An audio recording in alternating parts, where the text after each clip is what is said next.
Hello and welcome back to the JW Thoughts channel. My name is Wally and today we are looking at the Gilead Graduation. Now stop! Before you click off of the video, I have learned from my mistakes last year. Last year I think I released 5 Gilead Graduation videos and they were all terrible. But I, on top of that, had another 5 that I didn't even release.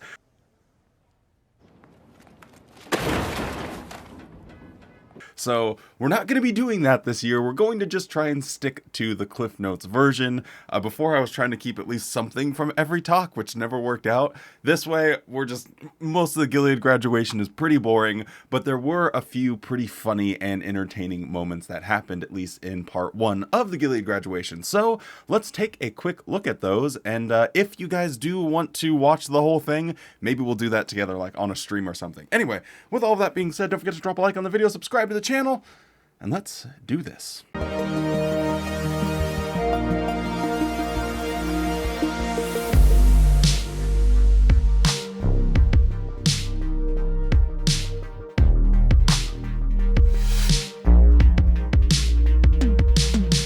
Hi, it's Editing Wally, and I just wanted to give you guys a quick update. This is going to be the first video in the 10 Days of JWT Christmas.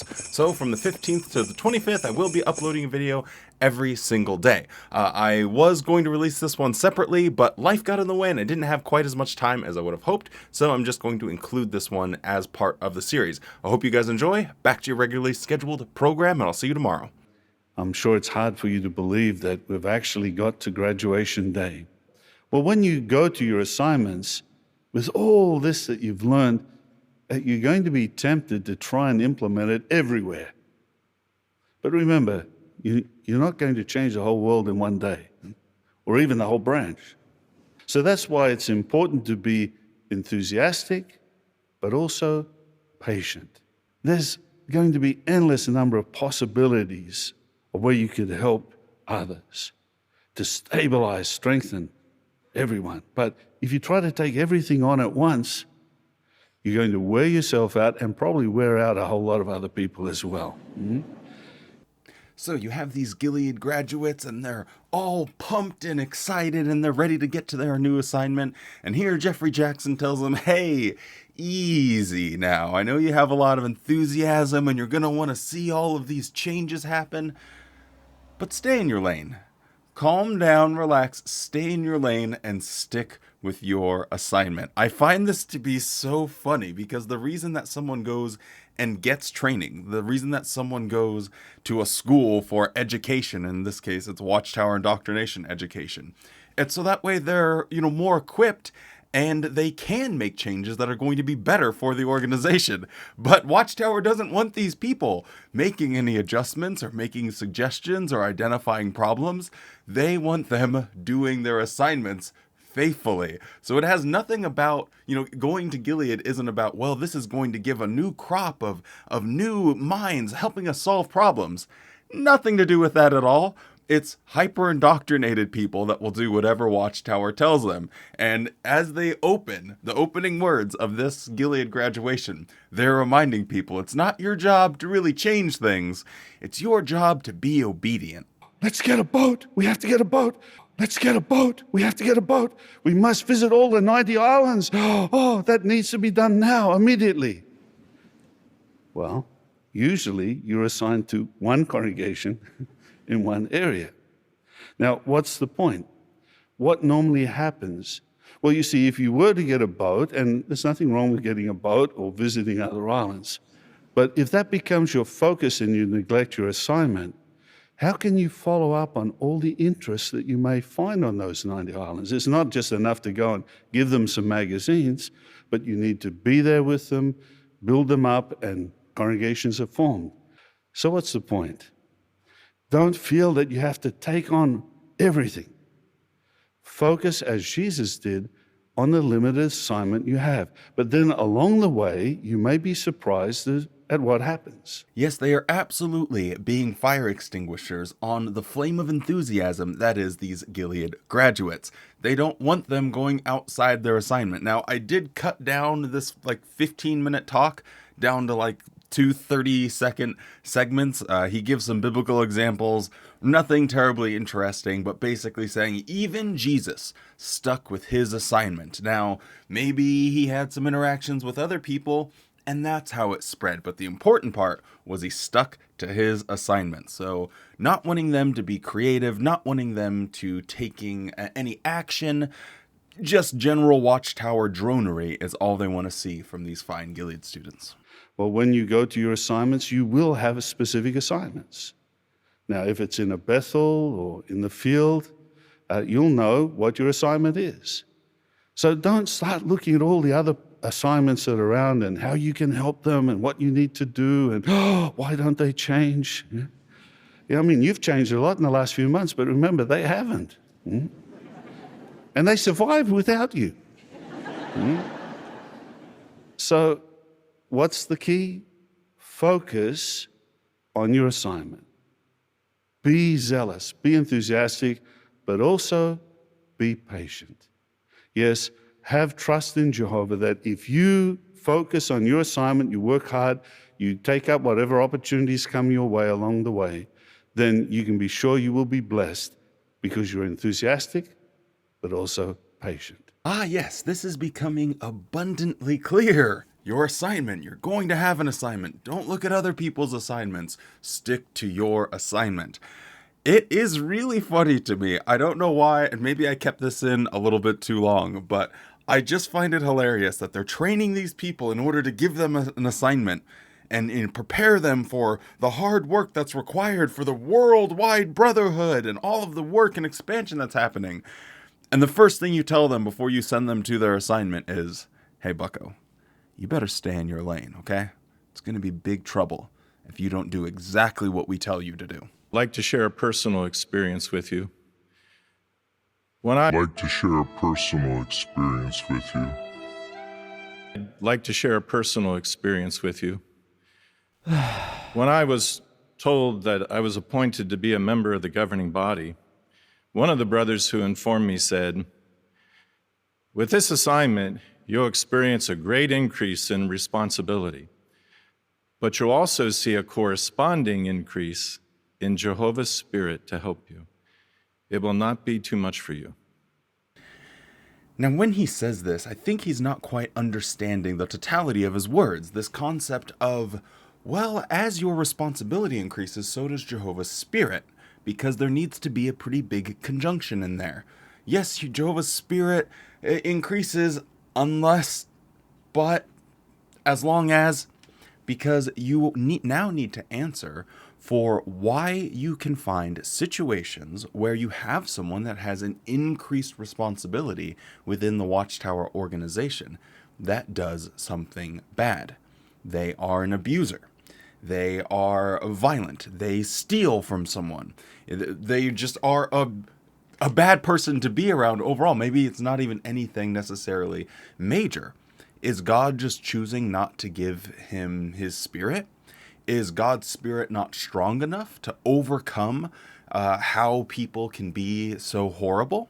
Is God's spirit weak now all of a sudden by your own measurements? So I don't think he quite understands it, but I can see what he's trying to say is that, hey, you are going to be receiving a new assignment with increased responsibility, but don't worry about it, pal. Jehovah is going to help you. Which is just word salad for, I hope you figure it out. Because I did. Sometimes all that's required to receive Jehovah's blessing on our work is to follow simple, clear direction.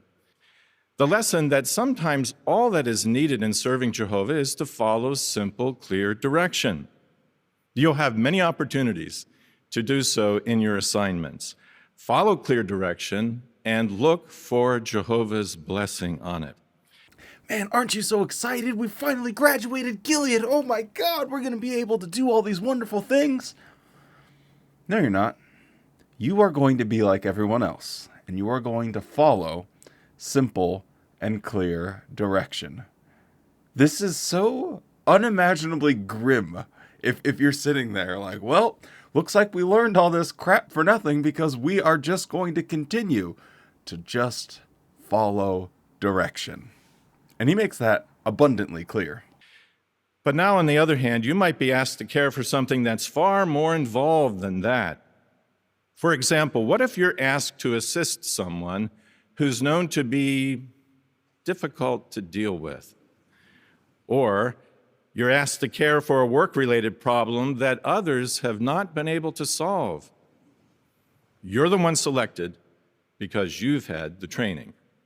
Have strong faith that Jehovah sees what is needed, and he and his dear son will help you. Keep the big picture in mind, and look to the blessings ahead for your hard work. Jehovah will always bless your strong faith in him. Well, so far we've looked at the need to follow clear direction and to show strong faith. Now we're going to add another step. Use common sense or thinking ability. Now, I didn't really catch this the first time that I watched this through, but the third time it really started to stand out to me on how he is wording this. What if you are asked to work with someone that might be difficult? What if you are asked or assigned to do this? What if you are assigned to do something more difficult? And then you compare that with, some of the other things that were said. I know I cut most of this talk out, but we would have been here for an hour, and this was all the points. But the whole force behind the talk was, do not think for yourself. Don't do anything that you might come up with. Wait till you're told to do it. Wait until you have the governing body or whoever's above you in the chain of command give you the assignment. You don't need to take on any extra things. Just sit back and wait for someone to tell you to do it. And it's just such a terrible way to not only live your life, but it's also a terrible way to run an organization. Imagine if a CEO just said, hey, always wait until you're told to do anything. Don't ever do anything of your own imagination or creativity. Always wait till you're, assigned this. And never go outside of that. That company would die immediately because you need other people's perspective. You need that collaboration with other people. But in the governing body's mind, they are clearly wanting to be the spokespersons for Jesus, and they think Jesus is talking to them directly. Therefore, they are capable of being the maniacal CEOs of an international corporation that tells everyone under them exactly what needs to be done, and then those people go on and tell other people, and then those other people go on and disseminate that across the masses. It is an absolute pyramid scheme, what he's describing, but I don't think he quite understands that that's exactly what he's describing. Sometimes we're given much to go on when we receive an assignment. At other times, frankly, maybe not so much. So then, as our examples show, promptly obey, show strong faith, and use common sense and thinking ability in our service to our dear Heavenly Father. And his voice cracks at the first indication that someone is going to have to use their own brain. And sometimes we get a lot of information on the assignment, and other times we don't. I don't know if this is just a bad timing bro situation, or if this is him with a little Freudian slip here of, man, I really am holding back the idea of telling people they might need to think for themselves. I see this as him being so nervous at even the concept of it that he actually slips up, which goes to really show you just how manipulative these guys are. Thank you so much for joining me for the first part of the Gilead graduation. I did it. A short, quick video. We hit a couple points. There was 3 other talks after this, and there is nothing. And I mean nothing. Unless you're like super hardcore, you want to know every single thing that Watchtower says. And if that's, what you're looking for, then by all means, it's on jw.org. You can go and watch the whole thing. It's like an hour long. But those were some of the points that I did find pretty interesting. Again, let me know if you do want me to go over those other 3 talks in a stream or something, but not here on the main channel. Anyway, thank you so much for joining me, and I will see you next time.